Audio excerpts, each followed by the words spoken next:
1장을 펴겠습니다. 먼저 1장 1절에서 7절까지 다 같이 한번 읽어보도록 하겠습니다. 시작. 예수 그리스도의 종 바울은 사도로 부르심을 받아 하나님의 복음을 위하여 택정함을 입었으니 이 복음은 하나님이 선지자들로 말미암아 그의 아들에 관하여 성경에 미리 약속하신 것이라. 이 아들로 말하면 육신으로는 다윗의 혈통에서 나셨고 성결의 영으로는 죽은 가운데서 부활하여 능력으로 하나님의 아들로 인정되셨으니 곧 우리 주 예수 그리스도시니라. 그로 말미암아 우리가 은혜와 사도의 직분을 받아 그 이름을 위하여 모든 이방인 중에서 믿어 순종케 하나니 너희도 그들 중에 있어 예수 그리스도의 것으로 부르심을 입은 자니라. 로마에 있어 하나님의 사랑하심을 입고 성도로 부르심을 입은 모든 자에게 하나님 우리 아버지와 주 예수 그리스도로조차 은혜와 평강이 있기를 원하노라.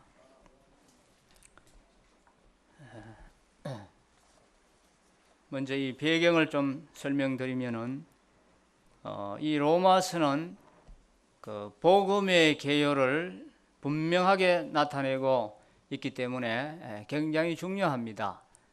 사도 바울의 서신 중에서 가장 긴 이러한 그 서신서인데 이 로마서는 하나님의 은혜로 말미암아 믿음으로 의롭다함을 받는다 하는 이러한 교리를 소개하고 있습니다. 하나님은 여러 세대를 걸쳐 교회들이 성경적 기독교 신앙으로 돌이키도록 하는데 이 로마서 이 메시지를 사용하셨습니다. 또 이 로마에 있는 교회가 어떻게 시작이 되었는가? 이것은 분명하게 성경에 기록이 되어 있지 않습니다. 아마 추측건대 그 오순절날 흩어져 있던 세계 각지에 흩어져 있던 그 경건한 유대인들이 예루살렘으로 모여들었습니다. 그때 이제 사도 베드로를 통해서 복음을 들었던 수많은 사람들이 있었습니다. 아마 그 사람들을 통해서 또 그들이 로마에 돌아가서 이 교회가 세워지지 않았나 이렇게 생각이 되고, 또 이 로마는 로마 제국의 중심이었습니다. 사법, 행정, 또 정치의 본부가 있었고 또 군사 기지가 있었습니다. 그래서 많은 사람들이 거기에 군복무하러 와서 로마에 왔다가 또 일부가 구원을 받고 이 복음이 계속해서 전파되었던 것으로 보여집니다. 이 로마 안에 있는 이 교회의 성도들 분포를 보면은 유대인들도 있었고 이방인들도 있었고 이렇게 섞여 있었던 그러한 교회였습니다. 그리고 로마서를 쓴 시기는 사도 바울의 이 3차 전도 여행 중에 고린도에 그 3개월 동안 머무는 동안 쓰여졌습니다. 이때가 한 AD 56년 정도로 보고 있습니다. 그러면 왜 사도 바울께서 이 로마서를 왜 쓰게 되었느냐 하는 그 이유를 보면은, 먼저 이 로마를 방문하고 있는 베베 자매를 소개하고 청거했습니다. 그렇게 했고, 또 이제 사도 바울이 이 로마 성도들에게 자신이 그들을 방문하기를 얼마나 원하고 있는지를 그것을 알려주기를 원했습니다. 그리고 세 번째는 예루살렘에 갔다가 이제 스바나로 가는 그러한 길에 로마를 방문할 그러한 계획이었다고 말을 했습니다. 그리고 바울은 어떠한 중요한 일에 대해서 그들을 교훈하고 또 격려하기를 원해서 이 로마서를 썼습니다. 여러분, 우리 성도님들께서 이 로마서를 읽어보실 때 오늘 우리가 보겠습니다만은 그 핵심 구절은 하나님의 능력이라 하는 것이 나옵니다. 하나님의 능력이다. 또 이것은 하나님의 의라 그랬습니다. 하나님의 의다. 또 하나님의 진노가 있다 그랬습니다. 이 부분은 오늘 우리가 나중에 공부하겠습니다. 그리고 이 로마서는 하나님이라고 하는 이 단어가 150번 이상 쓰여졌습니다. 그래서 이 하나님이라는 단어가 나올 때는 주목해 보셔야 됩니다. 그리고 믿음이라는 단어가 60번 나왔습니다. 그리고 의라는 단어가 55번 나왔습니다. 또 예수라는 단어가 38번, 복음이 30회, 은혜가 20회에 쓰여졌습니다. 이러한 단어들을 좀 유심히 보실 필요가 있습니다. 이 로마서의 주제는 그리스도에 대한 믿음만이 하나님이 사람을 의롭다고 하실 수 있는 유일한 길이다 하는 이 로마서의 이 주제입니다. 이러한 말씀이 있고, 그리고 이 로마서는 총 16장으로 되어 있습니다. 이 계열을 보면은 1장에서 8장은 우리의 구원에 대해서 이야기하고 있고, 9장에서 11장은 이스라엘에 대해서 이야기하고 있습니다. 그리고 12장에서 16장은 우리의 책임에 대해서, 구원받은 성도들의 책임에 대해서 이야기하는데, 좀 더 세분해 보면은 1장에서 3장은 우리 구원의 그 필요에 대해서, 또 4장에서 5장은 구원받는 길에 대해서 나와 있습니다. 그리고 6장에서 8장은 구원받은 결과, 그리고 이스라엘에 대해서는 9장, 10장, 11장에서 9장은 이제 선택, 10장은 버림당하고 11장에 가서는 회복되는 이러한 내용이 기록되어 있습니다. 그리고 12장에서 16장은 우리의 책임으로서, 12장은 교회 안에서의 구원받은 성도들의 책임과, 또 13장에서는 우리가 사회생활을 하는 데 있어서 어떻게 해야 되는지 책임, 또 14장, 15장에서는 형제들 간에 어떠한 책임이 있는지 이야기하고, 이제 16장에 가서는 마지막으로 사도 바울의 인사로 이제 마치는 것을 볼 수 있습니다. 이제 본문으로 돌아와서 우리가 좀 보도록 하겠습니다. 1절을 제가 읽겠습니다. 예수 그리스도의 종 바울은 사도로 부르심을 받아 하나님의 복음을 위하여 택정함을 입었으니 그랬습니다. 지금 사도 바울은 자기를 세 가지로 해서 자기 자신을 소개하고 있습니다. 첫 번째, 자기는 예수 그리스도의 종이라 이렇게 소개했습니다. 예수 그리스도의 종이라. 그리고 두 번째는 자기가 사도로 부르심을 받았다고 이야기하고 있습니다. 세 번째는 하나님의 복음을 위하여 택정함을 입었다 그랬습니다. 먼저 예수 그리스도의 종이라 그랬습니다. 예수 그리스도의 종이라. 당시 그 문화를 보면은 이 종들은 수십 년을 한 집에 봉사를 했어도 이제 다른 집으로 팔려가게 되면 즉시 그 소속이 바뀌었습니다. 따라서 만일 이제 주인이 바뀐 종에게 어떤 다른 집에 심부름을 보내면 그 집 주인이 오해하기 전에 바뀐 자기 자신의 소속부터 밝혀야 했습니다. 이제 과거 바울은 유대교에 소속이 되어 있었고, 또 율법의 아들로 율법에 속해 있었습니다. 학문적으로는 가말리엘에 속해 있었고, 유대 종파로는 바리새파에 속해 있었습니다.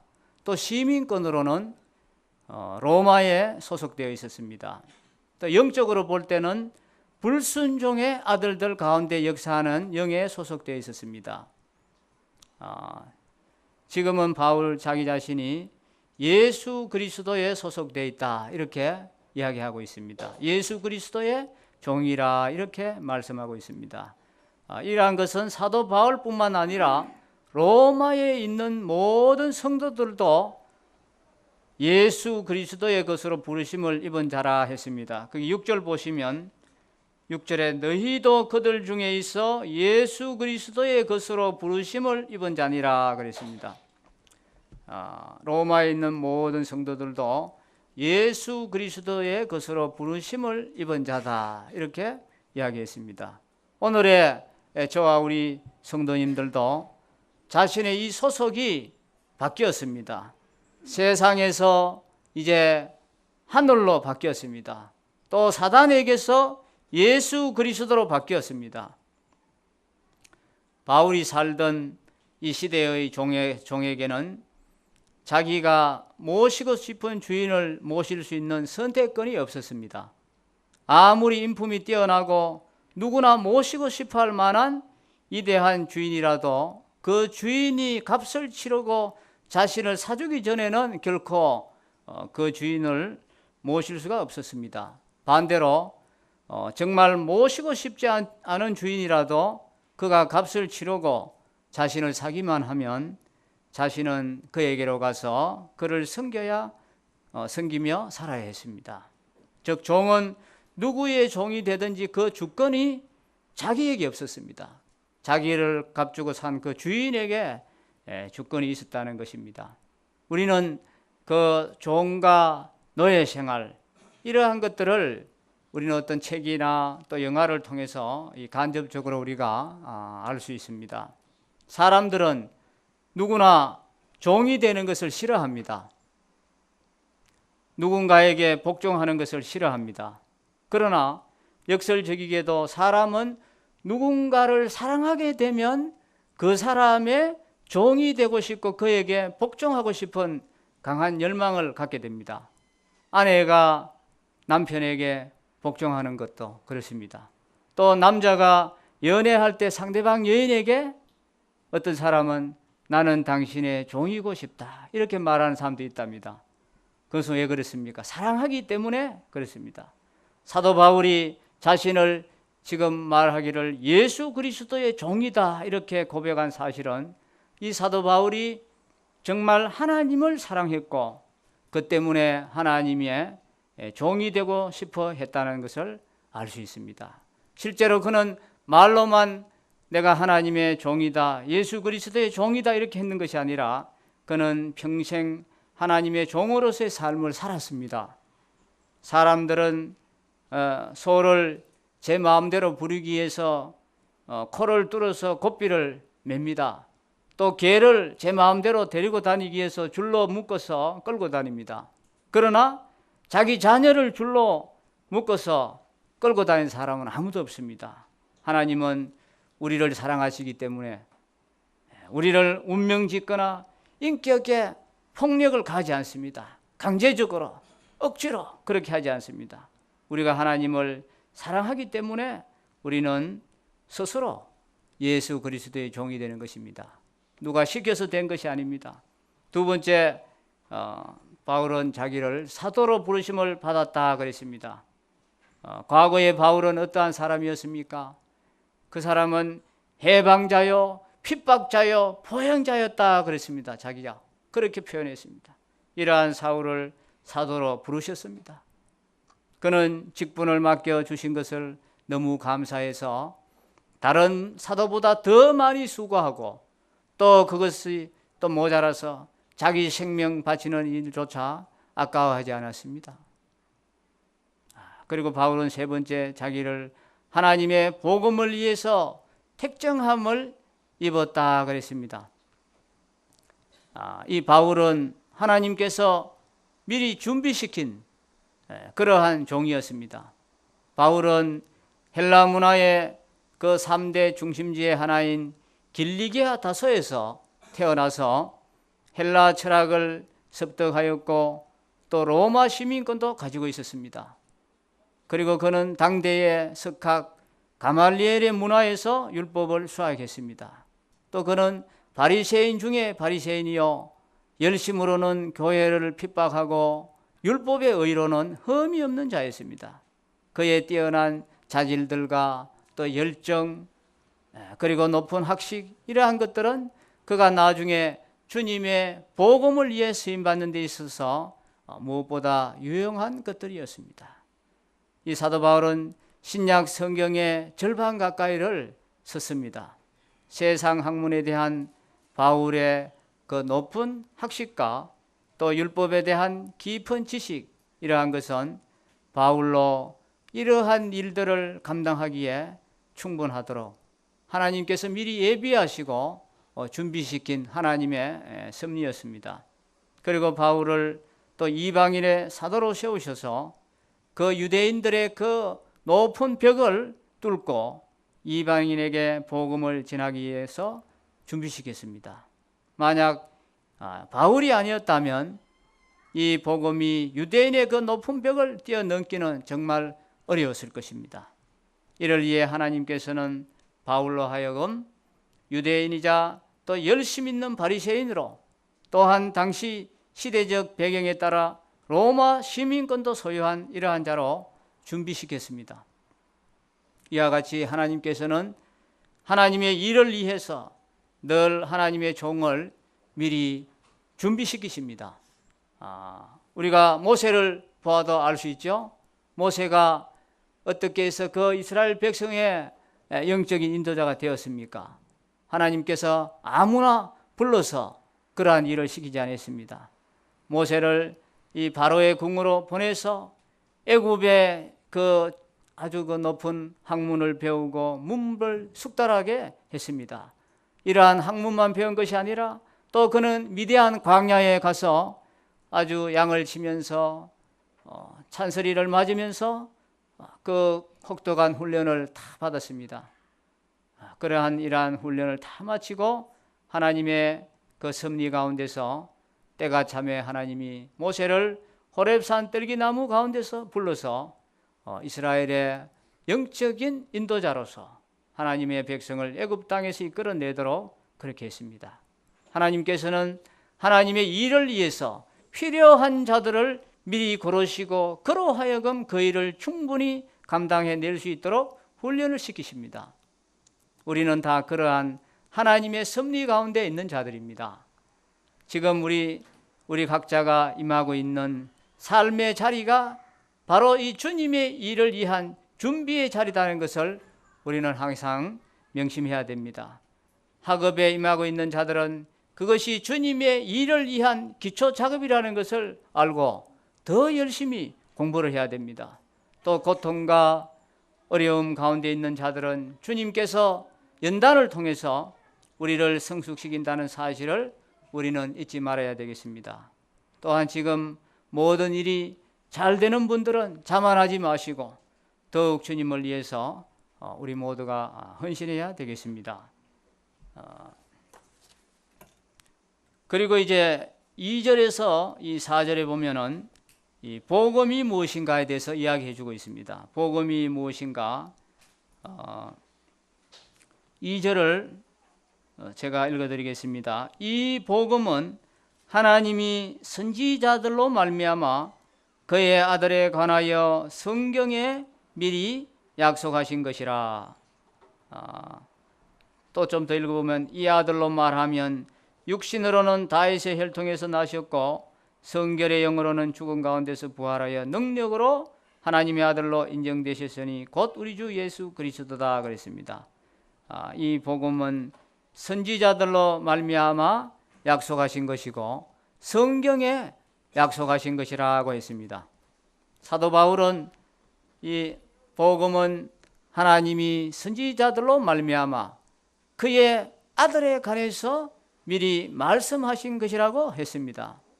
하나님께서는 어떤 일을 하시기 전에 하나님의 종 선지자들을 통해서 미리 알려주십니다. 그 대표적인 사례가 바로 이 소돔과 고모라의 이 멸망입니다. 그때 하나님께서는 아브라함에게 어떻게 했습니까? 나의 하려는 것을 아브라함에게 숨기겠느냐 이렇게 말씀했습니다. 타락하여 곧 멸망하게 될 이 소돔과 고모라의 멸망 사실을 하나님께서 하나님의 종이요 그 시대의 선지자인 아브라함에게 미리 알려주셨습니다. 어디 그뿐이겠습니까? 세상을 물로 심판하실 때도 이미 120년이란 이 세월 전에 노아를 통해서 하나님은 이 세상을 심판하겠다고 미리 알려주었습니다. 이스라엘의 멸망도 마찬가지입니다. 에레미야 또 여러 선지자들을 통해서 다 미리 말씀해 줬습니다. 하나님이 하시는 일 가운데 미리 알리지 않고 하신 일은 없다고 해도 과언이 아닐 것입니다. 하물며 이 세상을 구원하는 복음에 대해서 선지자들을 통해서 말씀하지 아니했겠습니까? 미리 예언하지 아니했겠습니까? 이 구약 성경에 여러 군데를 보면 미리 다 예언했습니다. 우리는 창세기 3장 15절을 원시복음이라고 합니다. 가장 첫 번째 기초적인 복음이라고 하고 있습니다. 내가 너로 여자와 은수가 되게 하고 너의 후손도 여자의 후손과 은수가 되게 하리니 여자의 후손은 내 머리를 상하게 할 것이요 너는 그의 발꿈치를 상하게 할 것이니라. 이미 하나님께서 창세기 3장에서 예수 그리스도가 여자의 후손으로 오고 십자가에 죽을 것을 이야기했습니다. 고난을 받을 것을 이야기했습니다. 사단 마귀를 멸할 것을, 승리할 것을 이미 다 이야기했습니다. 그리고 또 율법에도, 모세의 율법에도 이러한 복음이 다 증거되어 있습니다. 신명기 18장 15절에 보면은 너의 중 내 형제 중에서 나와 같은 선지자 하나를 너를 위하여 일으키시리니 너희는 그를 들을지니라, 이렇게 말씀했습니다.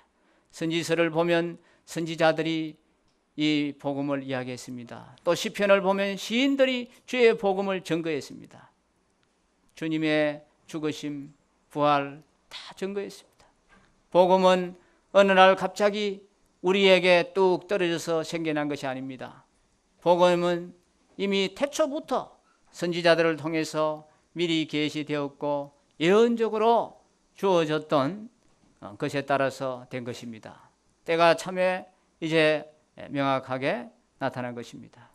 구약에 또 이사야 그 7장에 보면은 예수님이 처녀의 몸으로 그 탄생할 것을 이야기했습니다.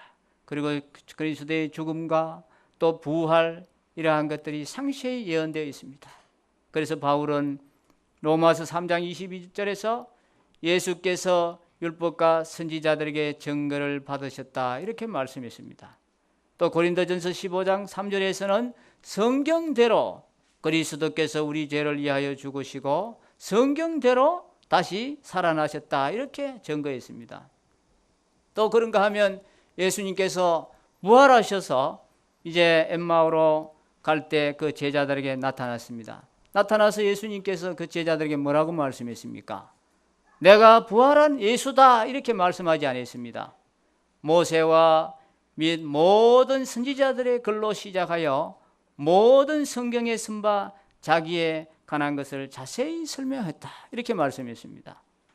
그들로 예수가 바로 부활의 주인이신 것을 깨닫게 하시기도 했습니다. 이와 같이 복음은 이미 구약에 약속하신 것이었습니다. 그러므로 우리는 구약 성경을 읽을 때도 항상 거기서 예수 그리스도를 발견할 수 있어야 되고 예수 그리스도의 복음을 볼 수 있어야 됩니다. 그리고 이 예수 그리스도는 다윗의 후손으로 온다 했습니다. 하나님의 아들이 다윗의 후손으로 온다고 이렇게 기록되어 있습니다. 예수 그리스도께서 또 육적으로 다윗의 자손으로 나셨다는 것은 바로 예수 그리스도의 인성에 대한 증거입니다. 우리 주 예수 그리스도께서는 분명한 한 인간으로 이 세상에 오셨습니다. 요한복음 1장 14절에 말씀이 육신이 되어 우리 가운데 거하시매 라고 말씀했습니다. 영원 전부터 영광 중에 계시던 주님께서 육신을 입고 이 땅에 오셨습니다.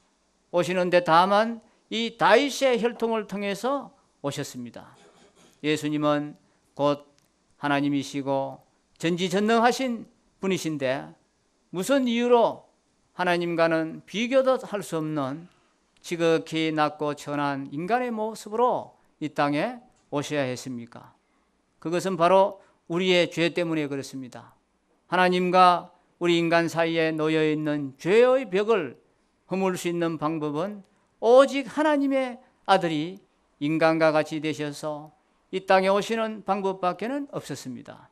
왜냐하면 인간의 죄를 사하려면 죄가 없는 인간이 그것을 할 수가 있기 때문에 그렇습니다. 죄인을 위한 속죄 제물이 되어야 될 수 있습니다. 그런데 인생 가운데서 죄 없는 자가 어디 있습니까? 아무리 둘러봐도 없었습니다. 그래서 하나님의 아들이 인간의 몸을 입고 이 세상에 오셔야 했던 것입니다. 하나님은 하나님의 독생자 예수 그리스도를 인간의 모습으로 세상에 나게 하시되 성령으로 말미암아 잉태케 하심으로 우리 하나님의 아들 예수 그리스도는 죄가 없었습니다.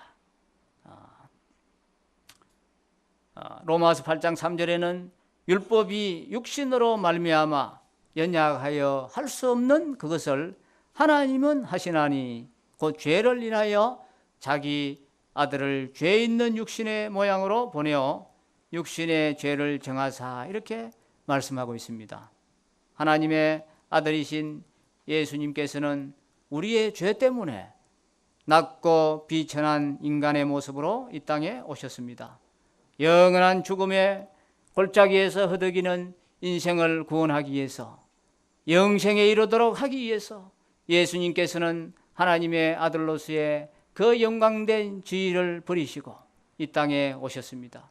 우리를 너무도 사랑하셔서 각 사람이 하나님께 지원받은 그 온전함을 회복할 수 있도록 하기 위해서 인간이 되셨던 것입니다. 그리고 이 예수님은 또 어떻게 오신다고 했습니까? 복음은 성결의 영으로 말미암아 부활함으로 말미암아 하나님의 아들로 인정되신 우리 주 예수 그리스도다 그랬습니다. 왜 유대인들이 예수님을 십자가에 못 박았습니까? 예, 십자가에 못 박는데 내어 주었습니까? 또 왜 로마 병사들이 예수님을 십자가에 못 박았습니까? 물론 그들이 사악했기 때문에 이것을 우리는 부정할 수 없습니다만은, 그러나 더 근본적인 이유는 바로 이 예수님이 하나님의 아들이라고 하는 이 사실을 알지 못했기 그래였습니다. 하나님의 아들이라는 이 사실을 제대로 보고 알았다면 십자가에 어떻게 못을 박을 수 있습니까? 못 박기는커녕 예수님을 믿지 않을 수 없었을 것입니다. 예수님께서 하나님의 아들이신 것을 성경은 명백하게 증거하고 있습니다. 예수님은 이 공생의 기간 동안에 예수님께서 행하신 사역, 그러한 사역을 어느 누구도 하신 사람이 없습니다. 그리고 예수님의 이 부활은 어느 누구도 한 사람이 없습니다. 예수님만이 유일하게 이러한 부활을 하셔서 예수님의 이 사역과 부활 이것만 봐도 예수님은 하나님의 아들이라는 것을 증거해 주었습니다. 그리고 이제 사도 바울은 이 사명을 이야기하고 있습니다. 자기가 이제 사명을 받았다 그랬습니다.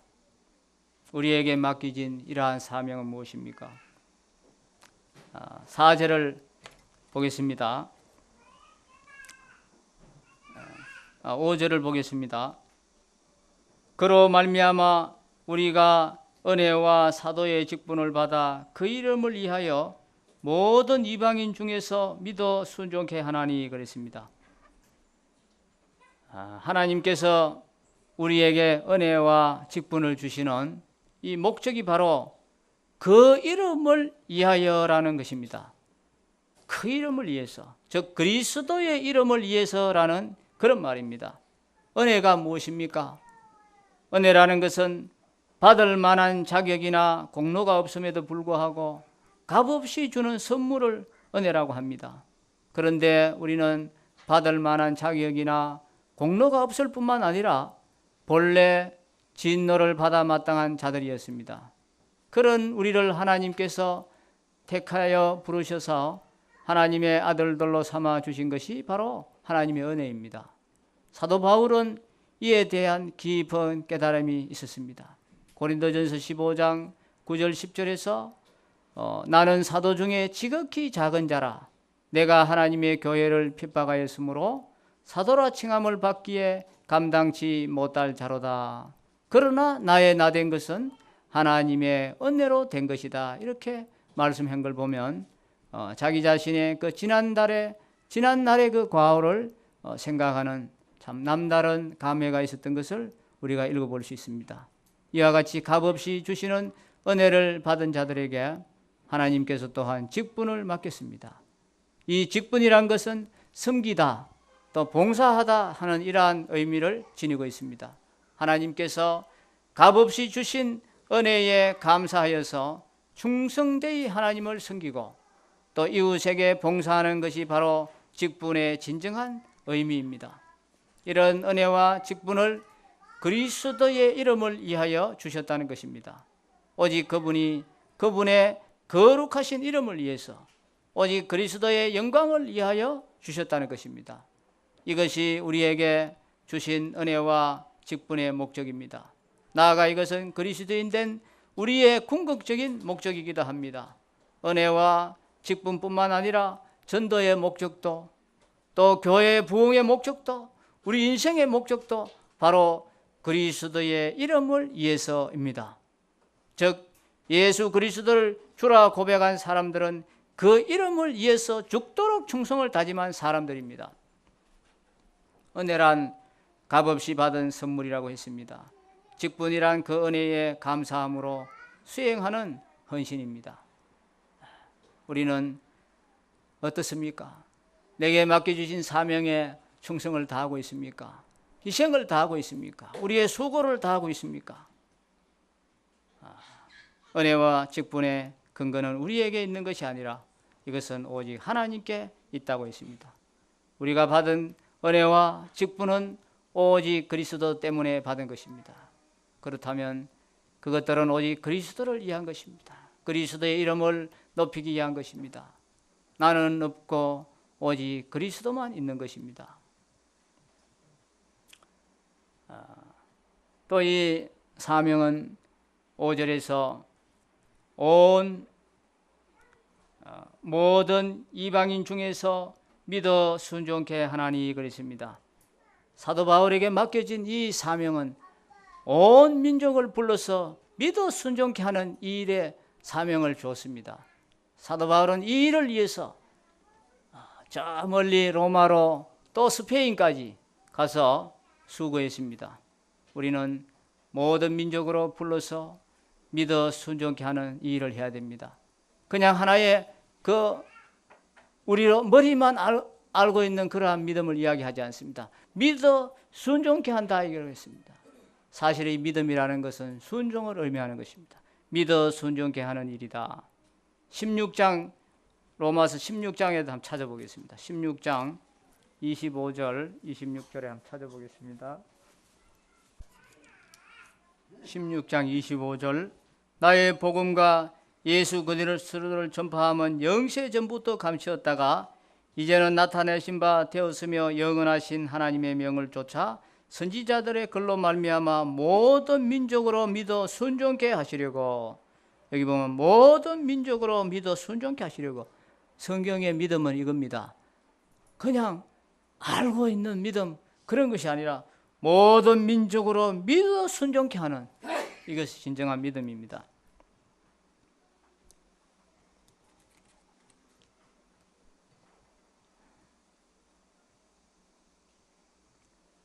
아, 6, 7절 한번 읽어보겠습니다. 1장에 들어오셔서 6, 7절에 6절에도 보면 예수 그리스도의 것으로 부르심을 입은 자다. 또 7절에도 보면 하나님의 사랑하심을 입고 성도로 부르심을 입은 자다 그랬습니다. 이방 땅의 많은 사람들 중에서 이 로마의 형제들의 이름이 불려졌습니다. 그들은 하나님의 부르심을 입었습니다. 그것은 우리가 원한다고 해서 불려지는 것이 아닙니다. 하나님께서 불러주셔야만 합니다.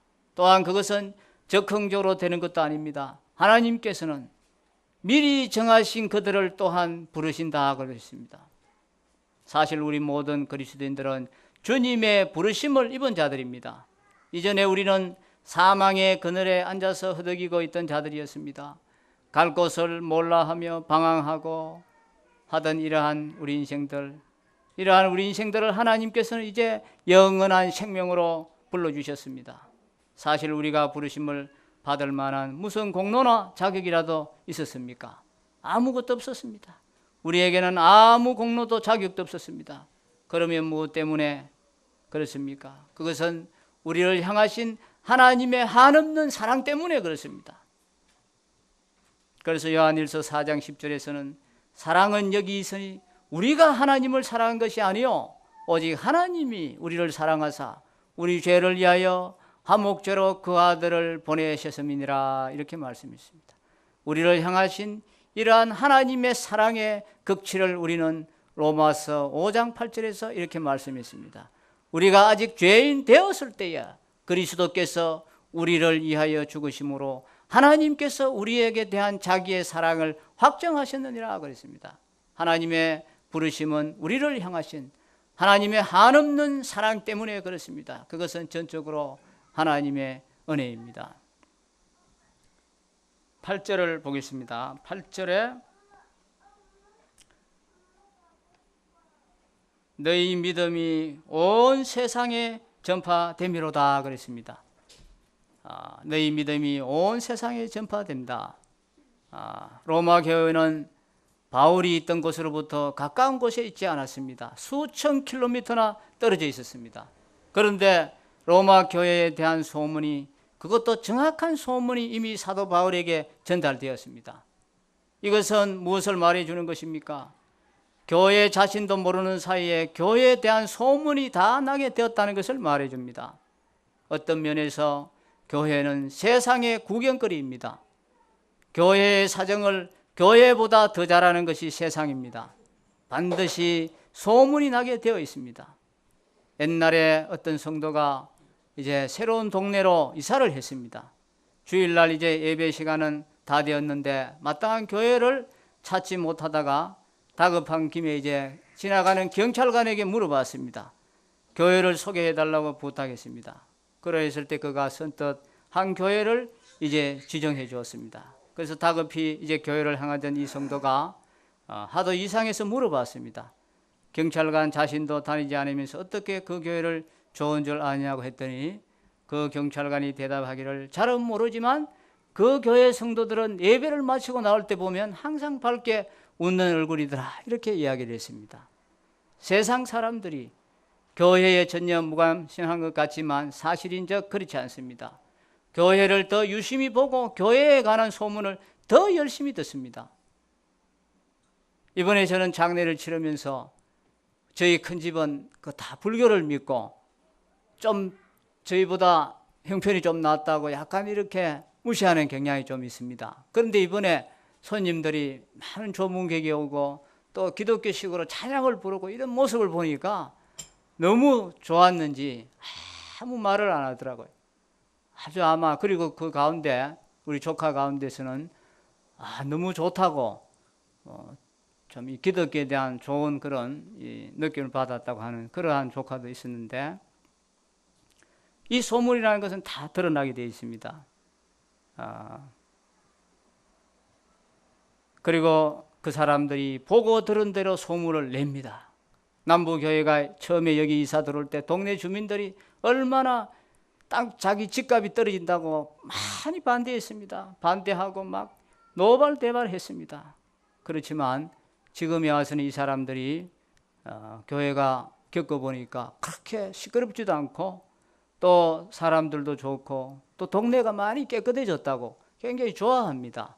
주민들하고도 대화를 하는데 우리를 참 좋게 보고 있습니다. 남부교회를 좋게 보고 있고 앞으로 계속 이 복음 전하는데 좋은 터가 될 줄로 생각합니다. 이 교회가, 예루살렘 교회가 어떠했습니까? 예루살렘 교회는 좋은 소문이 났습니다. 그 사람들은 믿지 않는 사람들에게 칭송을 받았다. 삶이 빛났습니다. 착하고 뭔가 다르다는 것을 보여줬기 때문에 거기에는 수많은 사람들이 구원받는 역사가 일어났습니다. 좋은 소문이 나는 교회들은 지금도 성장하고 있습니다. 침체되고 있다고 하지만 지금도 성장한 교회는 성장합니다. 이것은 우리의 몫입니다. 우리가 어떻게 하느냐, 이 세상에 우리가 어떻게 이 빛과 소금의 역할을 잘 감당하느냐, 우리 성도 한 사람 한 사람이 어떻게 하느냐, 남부교회 분위기가 어떻게 되느냐, 청년들이 어떻게 서로 융화하고 서로 사랑하고 화합하는지, 아니면 다투고 분쟁을 하는지 다 합니다. 바깥에 있는 사람이 모르는 것 같아도 다 합니다. 그래서 우리가 어떻게 하느냐에 따라서 이것은 대단히 중요한 일이라 생각을 합니다. 그래서 이 8절은 사도 바울의 그 감사의 기도를 했습니다. 감사의 기도였죠. 내가 감사한다. 너희를 내 하나님께 감사한다 그랬습니다. 그리고 9절에서 이제 13절까지는 간구의 기도를 드리고 있습니다. 그들을 방문할 수 있는 기회를 주시도록 기도했습니다. 쉬지 않고 그들을 기억하고 기도했습니다. 또 하나님의 뜻 안에서 그들에게 나아갈 길을 열어달라고 기도했습니다. 또 무선 신뢰가 능사를 나누어줄 기회를 가질 수 있도록 기도했습니다. 피차 안해함을 얻을 수 있도록 기도했습니다. 또 이전에는 길이 막혔지만 이제 그 가운데서 열매를 거둘 수 있도록 기도했습니다. 그리고 이제 14절 빚을 갚기 위해서 이한 그러한 기도를 하고 있습니다. 14, 15절에서 14, 15절 읽어보겠습니다. 헬라인이나 야만이나 지혜 있는 자나 어리석은 자에게 다 내가 빚진 자라. 그러므로 할 수 있는 대로 로마에 있는 너희에게도 복음 전하기를 언하노라 그랬습니다. 바울이 여기서 말하는 빚진 자라는 것은 돈의 빚을 졌다는 말이 아닙니다. 복음의 빚을 말하는 것입니다. 바울은 자신의 복음 전파의 사명을 갚아야 할 빚으로 표현했습니다.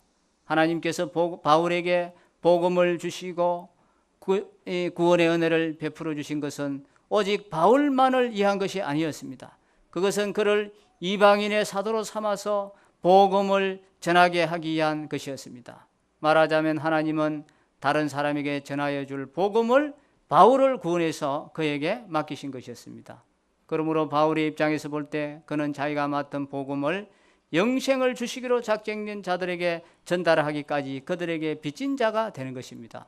바로 그러한 이유로 바울은 그토록 복음을 전하는 일에 열정적이 될 수밖에 없었던 것입니다. 우리가 다른 사람에게 빚을 지면은 참으로 고통스럽습니다. 정상적인 사람이라면 빚지고 마음 편하게 살 수 없습니다. 그래서 어떻게든 하루라도 빨리 빚을 청산하려고 노력하지요. 이 바울의 심정도 바로 그와 같은 심정이었습니다. 복음의 빚을 갚기 위해서 세계 구석구석을 누볐습니다. 핍박과 시련을 두려워하지 않았습니다. 생명도 아끼지 않았습니다. 그는 복음의 빚을 갚기 위해서 얼마나 수고했는지 고린도후서 11장 23에서 27절에서는 내가 수고를 넘치도록 하고 옥에 갇히기도 더 많이 하고 매도 수없이 맞고 여러 번 죽을 뻔하였으니 유대인들에게 40에 하나 감한 매를 5번 맞았으며 3번 태장으로 맞고 1번 돌로 맞고 3번 파선하는데 일주야를 기품에서 지냈으며 여러 번 여행에 강의 위험과 강도의 위험과 동족의 위험과 이방인의 위험과 시내의 위험과 광야의 위험과 바다의 위험과 거짓 형제 중에 위험을 당하고 또 수고하며 애쓰고 여러 번 자지 못하고 줄이며 목마르고 여러 번 굶고 춥고 헐벗었노라 이렇게 바울은 고백했습니다. 우리 모든 성도도 복음의 빚진 자입니다. 빚진 자가 빚을 갚지 않으면 채권자로부터 소송을 당하여 불이익을 당하게 되듯이 우리가 복음을 전하지 않으면 하나님께 불이익을 당하게 됩니다. 바울은 자신이 복음을 전하지 않으면 자기에게 화가 미칠 것이라 이렇게 말씀했습니다. 하나님의 말씀을 맡았던 이스라엘이 그 말씀을 다른 민족에게 전하지 아니했을 때 심판을 받았습니다. 이 바울은 나는 15절에서 나는 할 수 있는 대로 로마에 있는 너희에게도 복음 전하기를 언하노라 그랬습니다. 이것은 해도 되고 안 해도 되고 선택의 정도가 아니라 강한 의무가 깔려 있습니다. 프랑스의 대문호 빅토르 이고는 채권자는 상전보다 잔인하다. 상전은 육체를 혹사할 뿐이지만 채권자는 체면과 이신을 짓밟는다 이렇게 했습니다. 또 영국 속담에 빚 있는 사람은 동시에 노예다라는 말도 있습니다. 하지만 또 한편으로 보면 이 세상 위대한 문화유산 가운데 종과 노예들의 손을 거치지 않은 것은 없습니다. 저도 중국 만리장성을 보았습니다. 그 큰 대리석에 그 수로 말하면 헤아릴 수 없는 그 많은 큰 대리석을 어떻게 옮겨서 그렇게 지었는지 참 그것을 지을 때 종들과 노예들이 얼마나 희생을 당했겠습니까? 이뿐 아니라 또 이 이집트의 웅대한 그 피라미드 그러한 것들 보십시오. 과연 그것이 누가 만들었겠습니까? 상전들이 주인들이 부리는 사람들이 그 만들었겠습니까? 아닙니다. 돈에 팔리고 전쟁 포로로 잡혀온 종과 노예들이 그것을 만들었습니다. 그들은 팔려온 자들이었기 때문에 노예였기 때문에 거기에 자신들의 피를 뿌리고 뼈를 묻어야 한다고 이렇게 했습니다. 거기로부터 위대한 인류의 문화유산이 나오게 된 것입니다. 르네상스 그의 이 이탈리아의 천재적인 예술가 미켈란젤로가 이렇게 말했습니다. 가난한 친척들의 부채를 갚을 필요가 없었더라면 나는 예술을 창조하느라고 고민하지 않았을 것이다. 이렇게 말했습니다. 사도 바울은 자신이 복음의 빚진 자라는 이러한 의식, 강력한 의식이 있었기 때문에 사도 바울의 피와 땀과 눈물이 맺혀 있는 그 자리에 교회들이 하나 둘 생겨났습니다. 사도 바울의 생애를 그렇게 이대하게 한 것은 결코 그가 지니고 있던 로마 시민권이 아니었습니다. 또 유대인이라고 하는 선민의식도 아니었습니다. 사람들이 부러워할 만한 높은 지식도 아니었습니다. 그것은 오직 하나 자신이 복음의 빚진 자라고 하는 이 강력한 자의식이 있었습니다. 우리도 바울처럼 주인된 의식을 버리고 이 복음에 빚졌다고 하는 이 의식을 우리가 가져야 되겠습니다. 그리고 이제 이 16절에서 18절에는 보면 이제 복음의 이 주제 세 가지가 나옵니다. 16절에 보시면 내가 복음을 부끄러워하지 아니하니 이 복음은 모든 믿는 자에게 주시는 구원을 주시는 하나님의 능력이 됨이라 그랬습니다. 첫째는 유대인에게 또한 헬라인에게로다. 이 복음을 바울이 부끄러워하지 않는 것은 이 복음은 모든 믿는 자에게 구원을 주시는 하나님의 능력입니다. 우리가 구원을 만드는 것이 아닙니다. 모든 믿는 자에게 구원을 주시는 하나님의 능력입니다. 이것은 복음은 하나님의 능력이에요. 우리의 노력 능력이 아닙니다. 모든 믿는 자에게 구원을 주시는 하나님의 능력이다 그랬습니다. 그리고 두 번째는 이 복음에는 하나님의 의가 나타났다고 했습니다. 17절에 보시면 복음에는 하나님의 의가 나타나서 믿음으로 믿음에 이르게 하나니 기록된 바 오직 의인은 믿음으로 말미암아 살리라 그랬습니다. 이 복음에는 하나님의 의가 나타났습니다. 우리의 의가 아닙니다. 우리의 의는 다 더러운 옷과 같아서 누더기 같고 냄새 나고 하나님 앞에 갈 수 없습니다. 우리의 의로서는 불가능합니다. 그래서 이 복음에는 하나님의 의가 나타났다. 여기에 놀라운 은혜가 있습니다. 복음에는 하나님의 능력이 나타났고 하나님의 의가 나타났습니다. 그러한데 또 한 가지 무서운 것이 있습니다. 18절 보십시오. 하나님의 진노가 불의로 진리를 막는 사람들의 모든 경건치 않음과 불의에 대해 하늘로 쫓아 나타나니 그렇지만 하나님의 이 복음이 하나님의 능력으로 나타나고 하나님의 의가 나타났지만 이 진리를 불의로 진리를 막는 끌어내고 밀어붙이고 눌러버리고 거스려 행하는 이러한 사람들에게는 하나님의 진노가 있다고 있습니다. 하나님의 의도 있고 하나님의 능력도 있지만 복음에 순종치 않는 자는 하나님의 진노가 있다고 있습니다. 이제 아버지 하장을 하고 낙골당에 이제 안치를 했습니다. 안치하면은 거기 보면 그 한 가로 20cm, 세로 한 30cm 그러한 함에다가 이제 항아리를 이렇게 집어넣습니다. 집어넣고 그 이제 본인 사진을 넣든지 이제 가족 사진을 이렇게 넣어요. 그러니까 이렇게 이제 주변을 보라고 하더라고요. 그리고 이렇게 한번 보니까 어떤 아가씨 한 분이 아주 미모의 아가씨인데 아주 포즈를 탁 취하고 사진을 탁 찍어 놨더라고요. 그래서 내가 도대체 저분이 나이가 몇 살인가 해서 이렇게 보니까 57년생이더라고요. 57년생이면 52세죠. 예, 52세에 벌써 거의 들어왔더란 말입니다. 52세면은 아이들이 이제 한 대학교 다니거나 뭐 한 고등학교, 대학교 좀 되잖아요. 그때 이제 이 죽었으니까 돌아가셨으니까 그죠? 그 남편이 어떻게 했겠느냐? 우리 그 앞에 그 한 사람은 젊은 아저씨가 돌아가셨는데 아주 그 오열을 하고 한 사람은 그 동훈이가 그 안에 들어가 보니까 실신했더라고요. 실신해가지고 그 부인이지 싶은데 실신을 해가 막 가족이 막 바늘로 따고 막 하는 걸 제가 봤습니다. 자, 그래서 참 우리도 우리의 생명은 언제 하나님 부르실 줄 모릅니다. 연세가 꼭 많다고 먼저 가는 것도 아니고 하나님이 사고로 갈 수도 있고 질병으로도 갈 수도 있고 참 여러 가지 원인이 있는데 정말 주님을 믿는 사람은 복이죠. 주님을 주 안에서 죽는 자는 복이 있다 했는데 우리가 복음을 전해야 되지 않겠습니까? 자, 우리 한 말씀 찾아보겠습니다. 데살로니가 후서 1장 8절 9절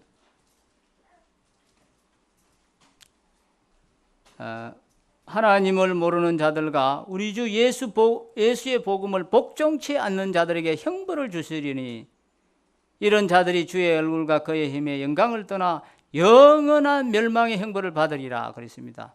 이 복음을 복종치 않는 자는 영원한 멸망을 받는다 그랬습니다.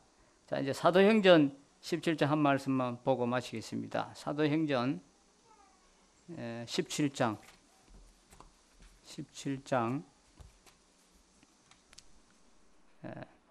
30절 알지 못하던 시대에는 하나님이 허물지 아니하셨거니와 이제는 어디든지 사람을 다 명하사 회개하라 하셨다 했습니다. 회개하라. 우리에게 촉구하는 회개하라 그랬습니다. 우리의 사랑하는 가족들 우리는 생각하셔야 됩니다. 언제 우리의 사랑하는 가족이 이 죽음을 맞이할지 아무도 장담할 수 없습니다. 지금은 바로 회개할 때고 준비할 때고 하나님의 진노를 막을 수 있는 유일한 시간이라 생각합니다. 기도하겠습니다.